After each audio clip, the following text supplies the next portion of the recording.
মনে করো তুমি বাসা থেকে সেজে গুজে কোথাও বের হলে আর পথের মধ্যে তোমার একটা মারাত্মক দুর্ঘটনা হলো। তীব্র বাঁচার আকুতি জানালেও তোমাকে কেউ সাহায্য না করে বরং তোমার লাশটা কোথাও গুম করে ফেলে। চিরদিনের জন্য বাবা মাকে ছেড়ে নিখোঁজ হয়ে চলে গেলে না ফেরার দেশে। একমাত্র আদরের সন্তানের এমন নিখোঁজ হয়ে যাওয়ার ঘটনা বাবা মার উপরে কি মানসিক চাপ পড়বে তা একবার ভেবে দেখো। সেই বাবা মা কি পারবে তার আদরের সন্তানের খুনের বিচার করতে? তা জানতে হলে দেখতে হবে আমাদের আজকের মুভি দ্য ইনভিজিবল গেস্টের এক্সপ্লেনেশন। ভাইরে ভাই, থ্রিলার মুভি যে কতটা দুর্ধর্ষ হতে পারে তা এই স্প্যানিশ মুভি না দেখলে কখনোই আমরা জানতে পারতাম না। তাহলে চলো আর প্যাচাল বাদ দিয়ে শুরু করে আজকের এক্সপ্লেনেশন। মুভির শুরুতে আমরা ভার্জিনিয়া নামের একটা ভদ্র মহিলাকে একটি নামি দামি হোটেলের বিল্ডিং এ প্রবেশ করতে দেখতে পাই, যেখানে সে অ্যাড্রিয়ান নামের একজন ছেলের সাথে দেখা করতে এসেছে। এই ছেলেটি বর্তমানে একজন সফল বিজনেসম্যান। ছেলেটির উপর তার গার্লফ্রেন্ড লারাকে মার্ডার করার অপরাধের মামলা চলমান ছিল। অ্যাড্রিয়ানের উকিল ফেলিক্স ভার্জিনিয়াকে তার কাছে পাঠিয়েছে। ভার্জিনিয়া হলো এমন একজন এক্সপার্ট যে কোর্টের রায় হওয়ার আগে, অর্থাৎ তার ক্লায়েন্টকে কোর্টে পেশ করার আগে সে তাদেরকে শিখিয়ে দিত যে কি বলতে হবে আর কি বলতে হবে না। অর্থাৎ সে তার ক্লায়েন্টকে পুরোপুরি শিখিয়ে পড়িয়ে তারপর কোর্টে হাজির করার জন্য প্রস্তুত করত। সে এতটাই এক্সপার্ট যে আজ পর্যন্ত কোনো কেস লড়ের পরাজয় শব্দ কখনোই তার মোলাঘাত হয়নি। ভার্জিনিয়া খুব তড়িঘড়ি করে টেবিলে বসে অ্যাড্রিয়ানকে জানায় তাদের প্রতিপক্ষ লয়ার তাদের বিরুদ্ধে এমন একজন সাক্ষী হাজির করতে চলেছে যার সাক্ষ্য পেলে এই কেসের মোড় পাল্টে যাবে। আর মাত্র 3 ঘন্টার মধ্যেই সাক্ষী কোর্টে গিয়ে তার সাক্ষ্য প্রমাণ পেশ করবে। তাই হাতে খুব কম সময় বিধায় ভার্জিনিয়া সময়ের বেশ আগেই তার কাছে চলে এসেছে। সে অ্যাড্রিয়ানকে ফোন বন্ধ করে দিতে বলে যাতে কেউ তাদের কথার মাঝে বিরক্ত করতে না পারে। এরপর সে তার কাউন্টডাউন টাইমার চালু করে অ্যাড্রিয়ানকে প্রশ্ন করে, হোটেলে তুমি ওই মেয়ের সাথে কি করছিলে? আমাকে সব খুলে বলো। এরপর অ্যাড্রিয়ান ভার্জিনিয়াকে সমস্ত ঘটনা খুলে বলতে শুরু করে। সিনে শিফট হয় ফ্ল্যাশব্যাকে। অ্যাড্রিয়ান ও তার গার্লফ্রেন্ড লারা দুজনে বিবাহিত এবং তারা তাদের নিজ নিজ স্বামী ও স্ত্রীকে ঠকিয়ে পরকীয়া প্রেমে জড়িয়ে পড়েছিল। তাদের এই বিষয় তৃতীয় এক পক্ষ জেনে নেয়, যার ফলে সে তাদেরকে ব্ল্যাকমেল করা শুরু করে। ব্ল্যাকমেলের দাবি অনুযায়ী তাদেরকে 1 লাখ ইউরো নিয়ে ওই হোটেলে যেতে হয়েছিল। কিন্তু হোটেলে যাবার পর তার ফোনে লারার নাম্বার থেকে একটা মেসেজ আসে। মেসেজ পেয়ে তারা দুজনেই ঘাবড়ে গিয়ে সেখান থেকে দ্রুত পালানোর চেষ্টা করে। কিন্তু তখনই কেউ একজন পিছন থেকে এসে তার মাথা দেয়ালের আয়নার সাথে আঘাত করলে সে সেখানে অজ্ঞান হয়ে যায়। জ্ঞান ফিরলে দেখা যায় পাশের ঘরে লারাকে কেউ একজন মেরে তার সমস্ত টাকা পয়সা সেখানে ছড়িয়ে ছিটিয়ে চলে গেছে। এরপর ইতিমধ্যে সেখানে পুলিশ চলে আসে। আর আমি বুঝে গিয়েছিলাম যে আমাকে এখানে ফাঁসানো হয়েছে, তাই আমি তাদেরকে সাহায্য চেয়েছিলাম। কিন্তু লারার খুনের দায় আমার উপরে চাপিয়ে তারা আমাকে গ্রেফতার করে নেয়। ঘটনার বর্ণনা শুনে ভার্জিনিয়া বলে, পুলিশ তদন্ত রিপোর্টে পেশ করেছে ঘরের দরজা এবং জানলা ভিতর থেকে বন্ধ ছিল। তাহলে যদি কেউ খুন করে থাকে তাহলে সে বের হলো কিভাবে? কারণ বাইরের দরজা জানলা কোনোটাই তো ভিতর থেকে লাগিয়ে রাখা সম্ভব না। তাহলে খুনি গেল কোথায়? সে তো আর জিনভূত না যে কোথাও গায়েব হয়ে যাবে। তখন অ্যাড্রিয়ান বলে, খুনি আগে থেকেই ভিতরে ছিল, কিন্তু সেই ব্যক্তিটাকে সেটা আমি জানি না। তাছাড়াও তার কি পরিকল্পনা রয়েছে সেটাও আমি জানি না। কিন্তু ভার্জিনিয়া বুঝতে পারে অ্যাড্রিয়ান তাকে এতক্ষণ বানিয়ে বানিয়ে গল্প বলছে। তাই সে অ্যাড্রিয়ানকে সাফ সাফ জানিয়ে দেয়, দেখো অ্যাড্রিয়ান, তুমি যদি এই কেস থেকে পরিত্রাণ চাও তাহলে আমাকে এইসব মিথ্যা কিচ্ছা শুনিয়ে কোনো লাভ হবে না। আমি কেবল তোমাকে তখনই সাহায্য করতে পারবো যখন তুমি আমাকে কোনো কিছু না লুকিয়ে সত্যি কথা বলবে। এই সব শুনে এরপর অ্যাড্রিয়ান আবারও তার সাথে ঘটা পুরো ঘটনা একদম শুরু থেকে বলতে শুরু করে। আসলে প্রায় মাস 3 আগে অ্যাড্রিয়ান তার স্ত্রী সোনিয়াকে বলেছিল যে সে এখন প্যারিসে রয়েছে একটা বিজনেস মিটিং এর জন্য। কিন্তু আসলে তো সে তার গার্লফ্রেন্ড লারাকে নিয়ে স্পেনে ছিল কোয়ালিটি টাইম স্পেন্ড করার জন্য, ওই যেটাকে আমরা মৌজ মাস্তি বলি আর কি। এরপর তারা দুজনেই খুব চমৎকার সময় কাটিয়ে ওই দিন তাদের বাড়ির উদ্দেশ্যে রওনা দিয়েছিল। কিন্তু হঠাৎ পথের মধ্যে ড্রাইভ করতে করতে অ্যাড্রিয়ানের মনে হয় তারা দুজনে যা করেছে সেটা তাদের করা উচিত হয়নি। অ্যাড্রিয়ান তাই লারার সাথে এখন ব্রেকআপ করতে চায়। কিন্তু লারার কাছে এই সম্পর্কটা ছিল দারুণ এক রোমাঞ্চকর, তাই সে অ্যাড্রিয়ানের সাথে ব্রেকআপ করতে চাইছিল না। আর এই সময় তারা দুজন অন্য মানুষকে থাকায় তাদের গাড়ির সামনে একটা বন্য হরিণ এসে পড়লে তারা নিয়ন্ত্রণ হারিয়ে বিপরীত দিক থেকে আসা অন্য একটা গাড়ির সাথে ধাক্কা মারে। মোটামুটি বেশ মারাত্মক একটা দুর্ঘটনার কবলে পড়ে যায় তারা। তবে তাদের দুজনের কেউই তেমন আঘাতপ্রাপ্ত হয় না। তাই তারা তখন বিপরীত দিক থেকে আসা গাড়িটি চেক করতে যায়। তবে সেখানে গিয়ে চেক করে দেখতে পায় ওই গাড়িতে থাকা ছেলেটি অলরেডি মারা গেছে। লারা দেখতে পায় ছেলেটি গাড়ি চালানোর সময় সিট বেল্ট পরেছিল না। এদিকে এমন পরিস্থিতির মধ্যে ফেসে গিয়ে অ্যাড্রিয়ান পুলিশকে খবর জানাতে চেষ্টা করে, কিন্তু সাথে সাথে লারা তাকে থামিয়ে দেয়। লারা বলে, আরে এটা তুমি কি করছো? এই দুর্ঘটনায় আমাদের কি কোনো হাত আছে? আমরা যাচ্ছিলাম আর আমাদের মাঝে হঠাৎ একটা হরিণ এসে পড়ায় আমরা ওই গাড়িটাতে ধাক্কা দিলাম। আর এছাড়াও ওই ছেলেটা ড্রাইভিং করার সময় তার সিট বেল্ট পরেনি। দোষটা মূলত তারই ছিল। কিন্তু তুমি যদি এখন পুলিশকে ফোন করে জানাও তাহলে আমাদের দুজনের সম্পর্কের বিষয়টা সবাই জেনে যাবে যে আমরা এখানে কি করছিলাম। আমাদের সংসার, তোমার পরিবার, ক্যারিয়ার সবকিছুই একদম ধূলিসাৎ হয়ে যাবে। তাই আমাদের এখন এখান থেকে দ্রুত পালিয়ে যাওয়াই বুদ্ধিমানের কাজ। এই সব কথা শুনে এরপর তারা দুজনে এখান থেকে চলে যাওয়ার জন্য গাড়িতে ওঠে, কিন্তু ঠিক সেই সময় তাদের গাড়ি স্টার্ট নেয় না। এবার তো তারা দুজনে আরো বেশি টেনশনে পড়ে যায়। লারা গাড়ি থেকে নেমে দেখতে পায় ওই রাস্তা দিয়ে আরো একটা গাড়ি আসছে। লারা তখন সাথে সাথে গাড়িতে থাকা ছেলেটাকে নিচু করে রেখে সেখান থেকে একটা ডায়েরি নিয়ে অ্যাড্রিয়ানের সাথে এমন ভাব করতে থাকে যে যেন দেখে মনে হয় তাদের দুজনের গাড়িতেই অ্যাক্সিডেন্ট হয়েছে। এরপর লোকটি তাদের কাছে এসে জানতে চায় তারা কোনো সমস্যায় পড়েছে কিনা। তবে এই সময় ওই ছেলেটার ফোনে কেউ একজন কল করেছিল, তাই লারা দ্রুত কলটি কেটে দিয়ে কথা বলার ভান করে। এই সময় সে খেয়াল করে গাড়ির দরজা দিয়ে ফোঁটা ফোঁটা করে রক্ত পড়ছে, তাই সেটাকে আড়াল করে দাঁড়িয়ে কথা বলতে থাকে যাতে লোকটা কিছু দেখতে না পায়। এরপর সে লোকটাকে বলে তারা ঠিক আছে এবং তাদের আপাতত কোনো সাহায্যের দরকার নেই। এই সব শুনে লোকটা আর কিছু না বলে সেখান থেকে চলে যায়। ও হ্যাঁ, তোমাদেরকে একটা বিষয় বলে রাখি, এরকম ছোট ছোট বিষয়গুলো তোমরা কিন্তু মনে রাখবে, কারণ এগুলো এখন সুচ হয়ে ঢুকে মুভির শেষে ফালা হয়ে বের হবে। যাই হোক, লারা এবার অ্যাড্রিয়ানকে বলে দেখো যেভাবে হোক আমাদেরকে এই লাশটা গুম করতে হবে, নইলে পুলিশ দেখে ফেললে মহাবিপদে পড়ে যাব। তাই অ্যাড্রিয়ান লারাকে রেখে ছেলেটিকে গাড়ির পিছনে নিয়ে চলে যায় লাশটার বন্দোবস্ত করতে। এদিকে বেচারা অ্যাড্রিয়ান সারাদিন এদিক সেদিক লাশটা নিয়ে ঘোরাঘুরি করে একটা গভীর লেকের সন্ধান পায়।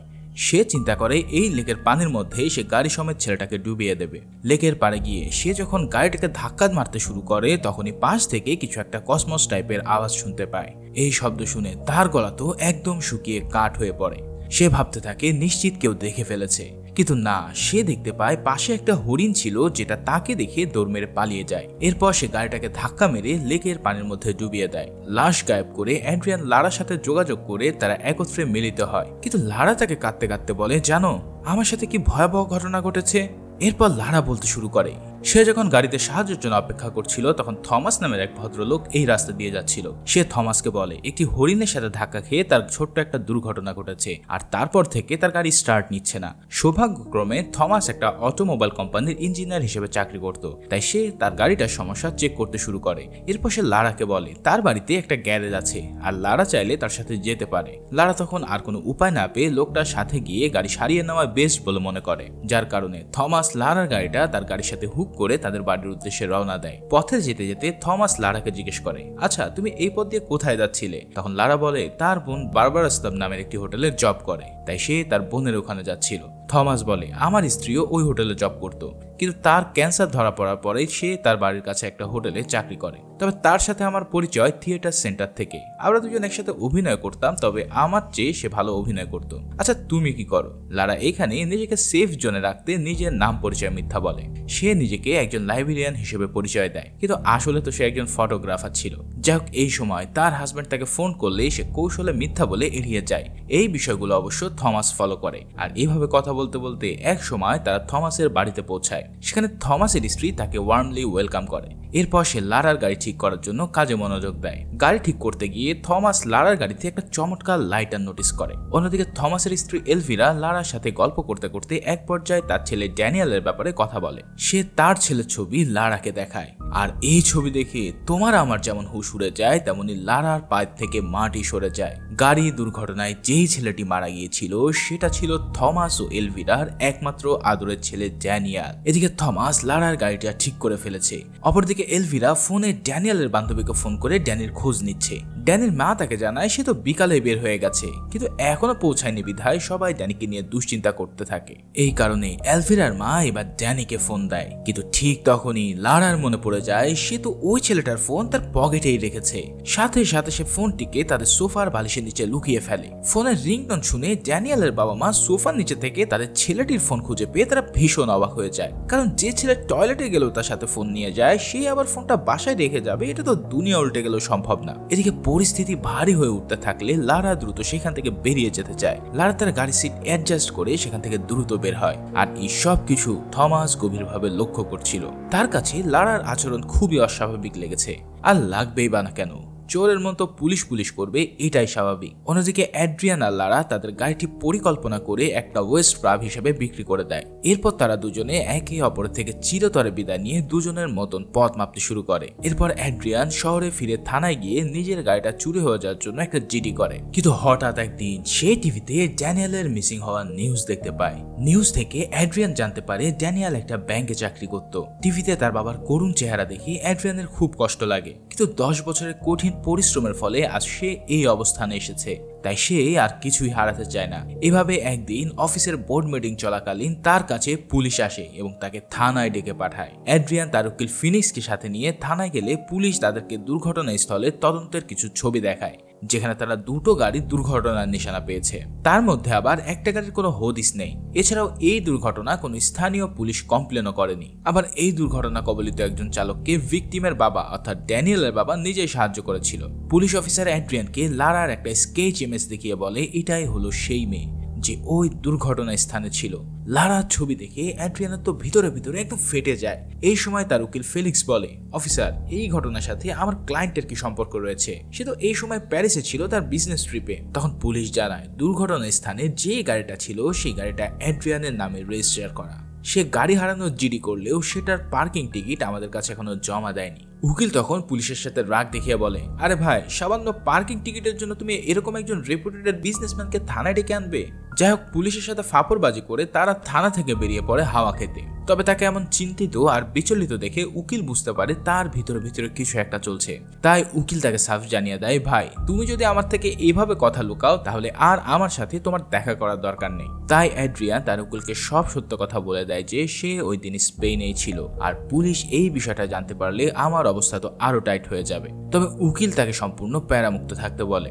সে তার প্যারিসে থাকার বিষয়ে উপযুক্ত ভুয়া ডকুমেন্টস তৈরি করে বিষয়টা সমাধান করে, আর এই দুর্ঘটনায় যে অ্যাড্রিয়ানের সম্পৃক্ততা আছে সেটাও মুছে ফেলে, যার ফলে ঠিক এভাবে অনেকদিন পার হয়ে যায়। আর হঠাৎ একদিন অ্যাড্রিয়ান খবরে দেখতে পায় পুলিশ এখন ড্যানিয়েলকে নিখোঁজ হিসেবে নয়, বরং একজন পলাতক আসামি হিসেবে খোঁজ করছে। হ্যাঁ, ঠিকই শুনেছ, নিখোঁজ নয় বরং পলাতক আসামি। কারণ ড্যানিয়েল যেই ব্যাংকে জব করতো সেই ব্যাংক থেকে নাকি সে 50,000 ইউরো নিয়ে সে লাপাত্তা হয়ে গেছে। এটা দেখে সে বুঝে যায় এই কাজ লারা ছাড়া আর কেউই করবে না, কারণ ওই ব্যাংকে লারার হাজবেন্ড জব করতো। এছাড়াও লারার স্বামী বেশ কিছুদিন ধরে তার বাড়ি থেকেই কাজ করছিল। তাই আসল কাহিনী কি সেটা জানার জন্য সে লারার সাথে দেখা করে। লারা জানায় সে যখন ডিগিতে ড্যানিয়েলের লাশ রাখছিল তখন গোপনে তার মানিব্যাগটি পকেটে রেখে দিয়েছিল, যেটি সময় মতো সে সৎ ব্যবহার করেছে। লারা তার স্বামীর ব্যাংক আইডি ব্যবহার করে ভিন্ন ভিন্ন বেশ কিছু অ্যাকাউন্ট থেকে অল্প অল্প করে টাকা ড্যানিয়েলের অ্যাকাউন্টে ট্রান্সফার করে এই চুরির ঘটনা সাজিয়েছে। তবে এই ঘটনা শুনে ভার্জিনিয়া তাকে বলে, তুমি যে ঘটনাটা আমাকে বললে আমার কাছে পুরোপুরি প্র্যাকটিক্যাল মনে হলো না। লারা তো একজন ফটোগ্রাফার, তাহলে সে কিভাবে একজন এক্সপার্ট ব্যাংকারের মতন এই সব কিছু করেছে? ড্যানিয়েল বলে হয়তো তার স্বামী তাকে সাহায্য করেছে এই কাজে। এরপর বেশ কিছুদিন চলে যায় আর অ্যাড্রিয়ানও তার ব্যবসাতে আরো বেশি ব্যস্ত হয়ে পড়ে। ইতিমধ্যে সে একটা business of the year award অর্জন করেছে, আর এই অ্যাওয়ার্ডে একজন সাংবাদিক তার সাথে কথা বলার জন্য একটু সাইডে ডাকে। কিন্তু এই সাংবাদিককে দেখে অ্যাড্রিয়ান তাকে চিনে ফেলে যে সে হলো ড্যানিয়েলের বাবা থমাস। থমাস তাকে জানায় তার ছেলে এই ধরনের চুরির কাজ মোটেও করতে পারে না, বরং তার ধারণা সে মারা গেছে। এই কথা শুনে অ্যাড্রিয়ান সবকিছু অস্বীকার করে বলে যে সে এই ব্যাপারে কিছুই জানে না, সে কেবল ততটুকুই জানে যতটুকু সে খবরে দেখেছে। কিন্তু থমাস জানায় তুমি যেদিন থানায় গিয়েছিলে সেদিন আমরা সেখানে ছিলাম এবং তোমার গার্লফ্রেন্ড লারাকে আমি সাহায্য করেছিলাম। সে যখন আমাদের বাড়িতে এসেছিল তারপর থেকেই সবকিছু আমার কাছে সন্দেহজনক মনে হচ্ছিল, কারণ ওই দিন বিকালেও আমি আমার ছেলের সাথে কথা বলেছিলাম, কিন্তু সে বাড়ি আসার পরে ড্যানিয়েলের ফোনটা হঠাৎ করে আমার বাড়িতেই পাই। তাছাড়াও ওই মেয়েটি গাড়ি নিয়ে যাওয়ার সময় তার ড্রাইভিং সিট অ্যাডজাস্ট করছিল, অর্থাৎ সে আগে থেকে গাড়িটা ড্রাইভ করছিল না, তার সাথে অন্য কেউ ছিল। এই সব কথা বলতে বলতে এক পর্যায়ে থমাস একটা সিগারেট জ্বালানোর জন্য অ্যাড্রিয়ানের কাছে লাইটার চায়। অ্যাড্রিয়ান তাকে লাইটার দিলে থমাস লাইটার দেখে একদম পরিষ্কার হয়ে যায়, কারণ এই লাইটারটি ওই দিনের গাড়িতে ছিল। তাছাড়া ওই গাড়িটা অ্যাড্রিয়ানের নামে যেহেতু রেজিস্টার করা ছিল, তাই এবার সে কনফার্ম হয়ে যায় যে লারার সাথে অ্যাড্রিয়ানও হয়তো এর সাথে জড়িত আছে।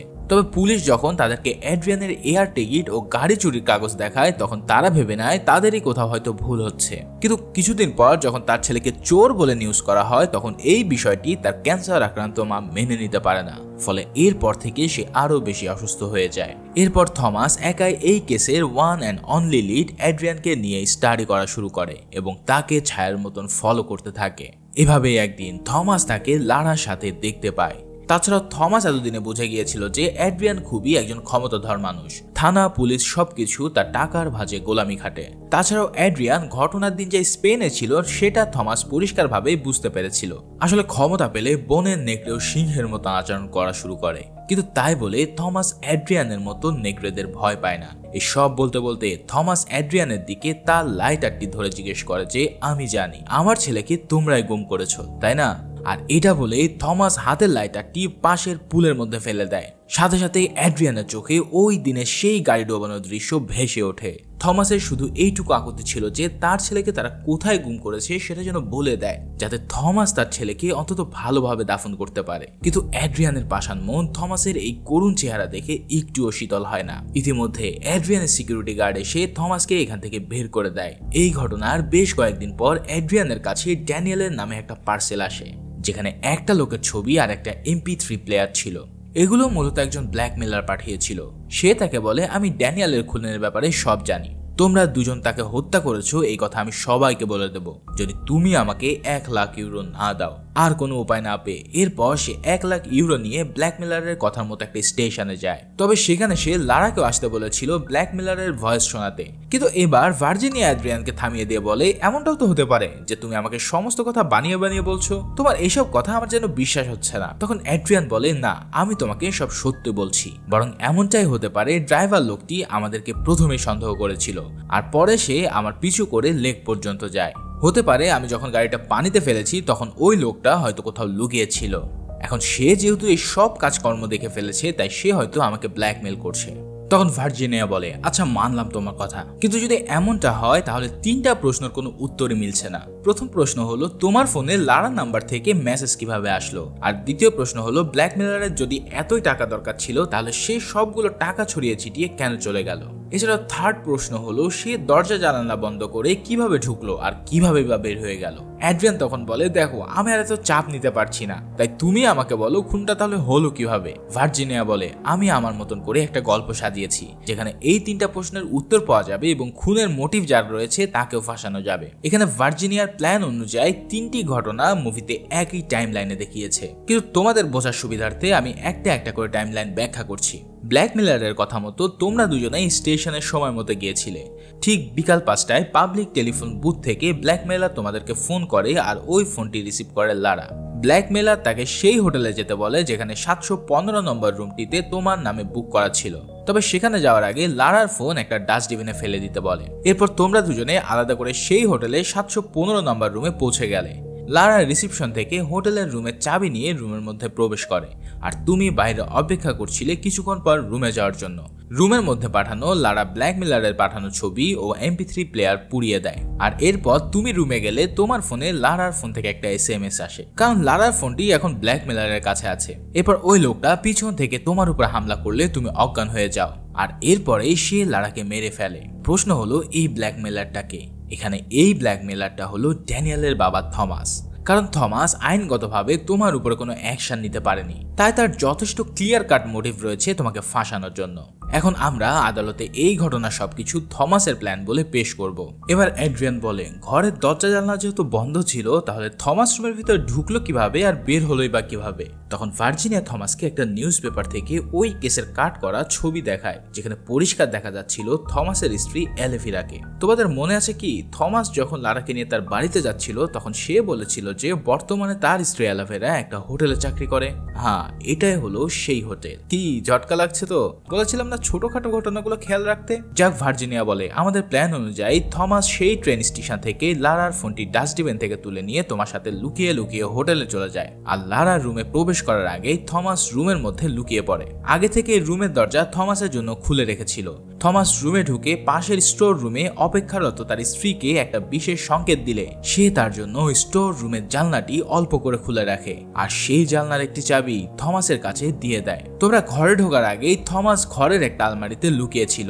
এরপর তোমাদেরকে ঘরে আসতে দেখে সে তোমার ফোনে লারার ফোন থেকে একটা SMS পাঠায়। মেসেজ পাওয়ার পর তোমরা বিচলিত হয়ে গেলে সেই সুযোগ পেয়ে তোমাদের উপরে হামলা করে। এরপর তোমাকে অজ্ঞান করে সে লারাকে মেরে ফেলে। তারপর টাকাগুলো সেখানে ছড়িয়ে দেয় যাতে করে তোমাকে আসল আসল দোষী হিসেবে সাব্যস্ত করা যায়। এখানে যে অস্ত্রটা দিয়ে লারাকে মারা হয়েছিল সেটাতে তোমার হাতের আঙ্গুলের ছাপ লাগিয়ে দেয় থমাস। এরপর থমাস অ্যালোভেরার দেওয়া জালনার হাতলটি দিয়ে জালনা খুলে পাশের স্টোর রুমের জালনা দিয়ে বেরিয়ে যায়। রুমের মধ্যে ধস্তাধস্তির আওয়াজ শুনতে পেয়ে বাইরে থেকে কোনো একজন গেস্ট রিসিপশনে কমপ্লেন জানালে অ্যালোভেরা নিজেই পুলিশ ডেকে নিয়ে আসে। পুলিশ যখন রুমের মধ্যে তদন্ত করতে ব্যস্ত ছিল তখন কৌশলে পুলিশের আড়ালে অ্যালোভেরা জানলাটি বন্ধ করে দেয়। শীতকালে বাইরে প্রচুর ঠান্ডা হওয়ায় এই সমস্ত হোটেল কর্তৃপক্ষ হোটেলের রুমের সকল জানলা লক করে জানলার হাতল খুলে নিয়ে চলে যায়, যাতে করে হোটেলের আগত গেস্টরা জানলা খুলতে না পারে। তাই স্বাভাবিকভাবেই পুলিশের নজর জানলার দিকে যাবে না, কারণ এই জানলাটি হোটেলের কর্তৃপক্ষ ছাড়া আর কেউই খুলতে পারে না। ইতিমধ্যেই থমাস হোটেল থেকে নিশ্চিন্তে বাইরে বেরিয়ে যায়। অ্যাড্রিয়ান বলে, সবই তো বুঝলাম, কিন্তু ব্ল্যাকমেলার কিভাবে ছবিগুলো আন্দাজ করে আমাকে পাঠালো? তখন ভার্জিনিয়া বলে, এই অঞ্চলে প্রচুর লেক রয়েছে আর অল্প সময়ের মধ্যে লাশ গুম করার সবচেয়ে সহজ মাধ্যম হলো কোনো একটা লেকের পানিতে ডুবিয়ে দেওয়া। ব্ল্যাকমেলার তো কেবল আন্দাজেই ঢিল ছুঁড়েছে, তাই তোমাকে এইসব নিয়ে আর চিন্তা করতে হবে না। ভাইরে ভাই, একবার চিন্তা করো, এই ভার্জিনিয়া তাহলে কোন লেভেলের একজন এক্সপার্ট লয়ার। সে একটা পুরো ঘটনাকে এমনভাবে সাজিয়েছে যেটার বাস্তবে কোনো অস্তিত্ব নেই, কিন্তু এটা আদালত শোনার পর সত্য মিথ্যা যাচাই করে কোনো কুল কিনারায় খুঁজে পাবে না। যাই হোক, এরপর ভার্জিনিয়ার ফোনে একটা কল আসে। সে জানতে পারে হাইকোর্টে যে ব্যক্তি সাক্ষী দেবে সে হলো সেই ড্রাইভারটি যে তাদের দুর্ঘটনা স্থলে দেখেছিল। এই কথা শুনে অ্যাড্রিয়ান আরো বেশি চিন্তা পড়ে যায়, কিন্তু ভার্জিনিয়া তাকে বলে, তুমি এত টেনশন করো না, আমার কাছে আরো একটা প্ল্যান আছে। আমরা আদালতে বলবো ঘটনার দিন তুমি প্যারিসেই ছিলে, তুমি লারাকে গাড়িটা দিয়েছিলে ঘুরে বেড়াতে। এই সময় সে একাই ছেলেটির গাড়ির সাথে দুর্ঘটনা ঘটিয়ে ফেলে। এরপর সে নিজেই ছেলেটার লাশ পানিতে ফেলে দেয়। ব্যাংক জালিয়াতির ঘটনাটিও লারা একইভাবে সাজিয়েছিল ছেলেটাকে নিখোঁজ করতে। তুমি যেহেতু লারার বয়ফ্রেন্ড ছিলে, তাই ড্যানিয়েলের বাবা থমাস ভুলবশত তোমাকে অপরাধী ভেবে নেয়। হোটেল রুমে যাওয়ার আগ পর্যন্ত তুমি এসবের কিছুই জানতে না, বরং তুমিও লারার দ্বারাই প্রতারিত হয়েছিলে। কিন্তু এই ঘটনাটা প্রমাণ করতে হলে আমাকে জানতে হবে তুমি ড্যানিয়েলের লাশটা কোথায় গুম করেছো। তাহলে আমরা সেখানে লারার ব্যবহৃত কোনো একটা জিনিস রেখে দেব, যাতে আমরা সেটাকে লারার বিপক্ষে প্রমাণ হিসেবে কাজে লাগাতে পারি। এতে করে আমাদের প্রমাণ আরো বেশি শক্তপোক্ত হবে। আর তুমি যে শুধু লারার বয়ফ্রেন্ড হিসেবে তাকে সাহায্য করতে গিয়ে এই দুর্ঘটনায় ঘটেছো, এতে করে আমাদের প্রমাণ আরো বেশি শক্ত হবে। তুমি শুধু লারার বয়ফ্রেন্ড হিসেবে তাকে সাহায্য করতে গিয়ে এই দুর্ঘটনায় জড়িয়ে গেছো। তবে অ্যাড্রিয়ান বলে, কিন্তু কোর্টে যদি সেই ড্রাইভার সাক্ষী দেয় তাহলে তো আমি ফেঁসে যাব, কারণ সে তো আমাদেরকে দেখেছে। তখন ভার্জিনিয়া বলে, আরে বুদ্ধু, কোনো সাক্ষী নেই, আমি তো কেবল তোমার মুখ থেকে সত্য কথা বলার জন্য একটা মিথ্যা সাক্ষীর ক্যারেক্টার প্রেজেন্ট করেছি। এরপর অ্যাড্রিয়ান তাকেও একটা চমক দেয়। সে বলে, আমি জানতাম থমাসই খুনটা করেছে, কারণ আমি যখন অজ্ঞান হয়ে যাচ্ছিলাম তখন সেখানে আমি থমাসকে দেখেছিলাম। আমি জাস্ট তোমার কাছ থেকে তোমার প্ল্যান সম্পর্কে জানতে চেয়েছিলাম, যে কিভাবে থমাস রুমে এসেছিল আর কিভাবে পালিয়ে গিয়েছিল। এখন তোমার কাহিনী শুনে আমি তোমার দূরদর্শিতা আর বুদ্ধিমত্তার উপরে দারুণ ইমপ্রেস হয়েছি। আসলে আমি আমার পুরো ক্যারিয়ার, পুরো জীবন যার হাতে তুলে দিতে চলেছি তাকে আমি একটু বাজিয়ে দেখবো না, তা কি হয় নাকি? ভাইরে ভাই, জাস্ট চিন্তা করো, এই অ্যাড্রিয়ানও কিন্তু কম খেলোয়াড় নয়। যাই হোক, এবার অ্যাড্রিয়ান ভার্জিনিয়ার উপরে সম্পূর্ণরূপে বিশ্বাস করে নেয়। তাই ভার্জিনিয়া অ্যাড্রিয়ানকে একটা ম্যাপ দেখায় কোথায় সে লাশটা গুম করেছে। অ্যাড্রিয়ান তখন ম্যাপের উপরে একটা লেক মার্ক করে দেয় যেখানে সে ওই লাশটা গুম করেছিল। আর ভার্জিনিয়া সেই ম্যাপ নিয়ে জানলার কাছে গিয়ে দাঁড়ায়। তবে এইখানে আমরা জানলার বাইরে আরো একটা হোটেলের জানালাতে কেউ একজনকে দাঁড়িয়ে থাকতে দেখতে পাই। এই সময় অ্যাড্রিয়ান এই পুরো ঘটনার সবচেয়ে কঠিন সত্য কথাটা বলে, আর এই কথা শুনলে তোমার গায়ের লোম দাঁড়িয়ে যাবে। অ্যাড্রিয়ান বলে, আমি যখন লাশটা পানিতে ফেলতে গিয়েছিলাম তখনও ছেলেটা জীবিত ছিল। সে আমাকে হসপিটালে নিয়ে যাওয়ার জন্য হাতে ধরে আকুতি করছিল, কিন্তু আমি আসলে এত সব ঝামেলা পোহাতে চাইনি। তাই ছেলেটিকে ডিকিতে বন্ধ করে রেখেই আমি গাড়িটা ডুবিয়ে দিয়েছিলাম, কারণ পুলিশ লাশটা খুঁজে পেলে আমার ক্যারিয়ারে 12টা বেজে যেত আর আমার এই সুন্দর জীবন তছনছ হয়ে পড়তো। এই কথা শুনে ভার্জিনিয়ার তো মাথায় রক্ত উঠে যায়। সে অ্যাড্রিয়ানকে যা তা বলে বকাবকি করতে থাকে। এই সব কথা শুনে অ্যাড্রিয়ানও তার উপরে রেগে যায়। তখন ভার্জিনিয়া বলে, ঠিক এইভাবেই ডিফেন্স লয়ার তোমাকে আদালতে লাগিয়ে দেবে আর তুমিও উত্তেজিত হয়ে যা তা বলবে। তাই আমি যেমনটি বলবো তোমাকেও ঠিক তেমনটি মানতে হবে। কিছুক্ষণ পর পরিবেশ শান্ত হলে ভার্জিনিয়া বলে, দেখো অ্যাড্রিয়ান, আমি আসলে তোমাকে সাহায্য করে আমার রেপুটেশন নষ্ট করতে পারবো না, কারণ আমি খুব ভালোভাবে জানি তুমি এতক্ষণ আমাকে যা যা বলছো তা পুরোটাই মিথ্যে আর বানোয়ার। কিন্তু অ্যাড্রিয়ান বলে, না, আমি তোমাকে সব সত্য বলছি, তুমি কেন বিশ্বাস করছো না? ভাইরে ভাই, আমি আসলে বুঝতে পারছি না যে এখানে আসলে কি হচ্ছে। এবার ভার্জিনিয়া বলে, সেদিন যা হয়েছিল এবার তাহলে আমার কাছ থেকে তুমি শেষ আর সত্য ঘটনাটা শুনো। আসলে গাড়ি দুর্ঘটনার পর ওই ছেলেকে তুমি প্রথম দেখেছিলে। সেখানে লারা সাহায্যের জন্য পুলিশকে ফোন করতে চেয়েছিল, কিন্তু তুমি তাকে ফোন করতে না করেছিলে, কেননা পুলিশ জানলে তোমাদের দুজনের সম্পর্কের ব্যাপারটি সামনে আসতো। ছেলেটিকে গাড়ির ডিকিতে রাখার সময় তার পকেট থেকে ওয়ালেটটা কৌশলে সরিয়ে রেখেছিলে, যাতে তুমি পরবর্তীতে সেটা কাজে লাগাতে পারো, কারণ তোমার কাছে টাকার ক্ষমতার দুটোই আছে। আর এইসব প্রয়োগ করে তুমি ড্যানিয়েলকে চোর হিসেবে প্রমাণ করেছো। অন্যদিকে লারার মতন একজন মেয়ের পক্ষে এই সমস্ত কাজ করা মোটেও সম্ভব ছিল না। লারা খুব কোমল স্বভাবের একটা মেয়ে ছিল। আমার কাছে তার মেডিকেল সার্টিফিকেট রয়েছে। তোমার কাছ থেকে ফিরে যাওয়ার পর লারা খুবই ডিপ্রেশন ছিল, আর এই সমস্ত কাজ যদি লারা করে থাকে তাহলে তুমি কেন ছেলেটাকে বাঁচালে না? তোমার পক্ষে তো তখন সম্ভব ছিল ছেলেটাকে বাঁচানো, উল্টো তুমি তোমাদের দুজনের সম্পর্ক গোপন রাখতে ড্যানিয়েলকে ডুবিয়ে মেরে ফেললে। অন্যদিকে লারা ড্যানিয়েলের এমন মৃত্যুর ঘটনাটি কোনোভাবে মেনে নিতে পারছিল না। তাছাড়া পরবর্তীতে ব্যাংক থেকে চুরি যাওয়া টাকার অপবাদে ড্যানিয়েলকে ফাঁসানোর ঘটনাটি লারাকে আরো বেশি ডিপ্রেস করে ফেলে। অনুশোচনার আগুনে পুড়ে লারা একসময় ড্যানিয়েলের বাবা মা থমাস ও অ্যালিভিরাকে ফোন করে ক্ষমা চাইতে এবং তাদেরকে পুরো সত্য ঘটনাটা জানায়। এরপর একদিন সে সিদ্ধান্ত নেয় যে একমাত্র আদরের সন্তানকে হারানো বাবা মার জন্য সে কিছু টাকা পয়সা সাহায্য করবে। তাই লারা সেই হোটেলে তোমার নামে একটা রুম বুক করে, আর তোমাকে সে পাবলিক ফোনের বুথ থেকে কল দিয়ে ড্রাইভারের নামে মিথ্যা কথা বলে 1 লাখ টাকা দাবি করে ব্ল্যাকমেল করে। সে আসলে এই টাকাটা ড্যানিয়েলের বাবা মাকে দিতে চেয়েছিল, তাই সে হোটেলে গিয়ে তোমার আসার জন্য অপেক্ষা করতে থাকে। নিজের সেফটির জন্য সে তার ফোনে একটা মেসেজ শিডিউল করে রাখে। তুমি যখন হোটেলে পৌঁছাও তখন লারা তোমার ওই টাকাগুলো ড্যানিয়েলের বাবা মাকে দেওয়ার জন্য জোর করতে থাকে। একসময় তোমার ফোনে যখন লারার ফোন থেকে মেসেজ আসে তখন তুমি বুঝতে পারো তুমি অলরেডি লারার ট্র্যাপে ফেসে গেছো। এখন তুমি যদি লারার কথা মতো রাজি না হও তাহলে সে হয়তো তোমার সব কথা বাইরে ফাঁস করে দেবে। তাই এখন তোমার কাছে একটাই অপশন ছিল, আর তা হলো লারাকে খতম করে ফেলা। কিন্তু তুমি রুম থেকে বেরিয়ে পড়ার আগে সেখানে পুলিশ এসেছিল, তবে দরজা জানলা বন্ধ থাকায় তুমি তখন ভিতরে আটকে পড়ে গেলে। তাই সাথে সাথে একটা প্ল্যান বানালে থমাসকে ফাঁসানোর জন্য। তোমার কাছে থাকা টাকাগুলো তখন রুমের মধ্যে ছড়িয়ে দিলে আর নিজের মাথার দেওয়ালের আয়নায় আঘাত করে বসলে। এই সব কথা শুনে অ্যাড্রিয়ান তাকে বলে তুমি এতক্ষণ যা ধারণা করছো তা সবই ভুল। এছাড়াও ছেলেটির বাবা মা যদি আগে থেকে সবকিছু জানতো তাহলে তারা কেন পুলিশের কাছে যায়নি?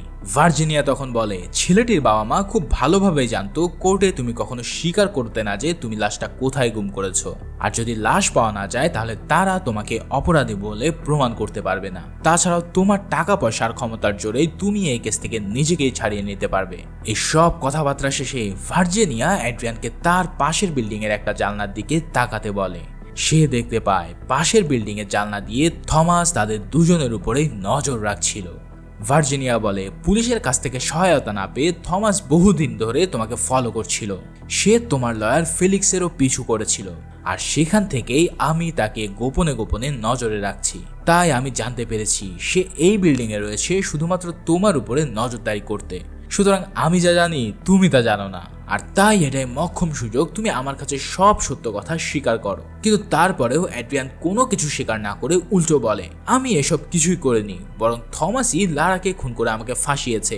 এই বলে সে ভার্জিনিয়াকে নিউজ পেপারে সেই কাট করা ছবিটা দেখায়, যেখানে সেই হোটেলে কর্মরত ড্যানিয়েলের মা অ্যালিভিরাকে স্পষ্টভাবে দেখা যাচ্ছিল। কিন্তু ভার্জিনিয়া বলে হত্যাকাণ্ডের সময় অ্যালিভিরা হোটেলেই ছিল না, আর এই ছবিটি ছিল এডিট করা, কেননা সেখানে থাকা আয়নার প্রতিছবিতে অ্যালিভিরার কোনো ছবি ছিল না।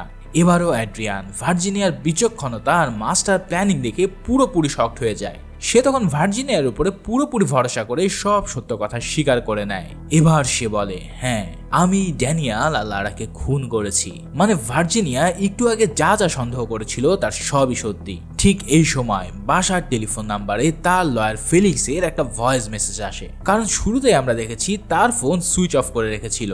অ্যাড্রিয়ান ফেলিক্সের সাথে কথা বলার জন্য ফোন অন করলে ভার্জিনিয়া তাদেরকে কথা বলার জন্য ও মাইন্ড রিফ্রেশ করার জন্য সময় দিয়ে বাইরে যায়। ফোনে এসে ফেলিক্সের কাছে ভার্জিনিয়ার অনেক প্রশংসা করে।